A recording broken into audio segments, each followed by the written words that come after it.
Dans la région de Zaporozhye, au cœur de l'Ukraine, un débat tumultueux a surgi, secouant les bases mêmes de la nation.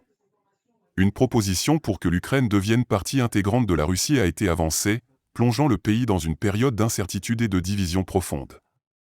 Ce mouvement audacieux, alimenté par des facteurs historiques, culturels et géopolitiques complexes, a des répercussions majeures sur l'équilibre régional et international.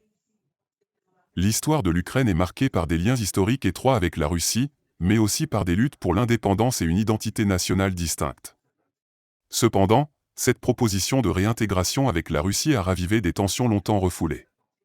D'un côté, il y a ceux qui voient cette union comme un retour à une prétendue unité slave, tandis que de l'autre côté, les partisans de l'indépendance ukrainienne s'opposent vigoureusement à toute tentative de réunification.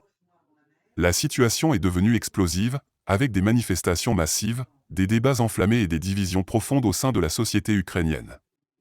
L'Ukraine, déjà aux prises avec une crise économique et des conflits dans l'Est, est confrontée à un avenir incertain, et l'ensemble de la région observe avec inquiétude l'évolution de cette situation. Les acteurs internationaux se préparent également à réagir, conscients du potentiel de cette crise à déstabiliser davantage une région déjà tendue. Les mois à venir seront cruciaux pour l'avenir de l'Ukraine et de ses relations avec la Russie, et le monde retient son souffle en attendant de voir comment cette situation complexe se déroulera. La région de Zaporozhye est devenue l'épicentre d'une crise aux multiples facettes qui ne peut être ignorée.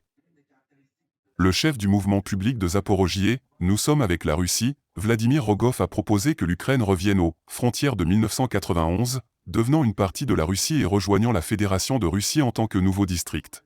N'oubliez pas de vous abonner et surtout de cliquer sur la cloche de notification. Likez la vidéo si ce n'est pas déjà fait.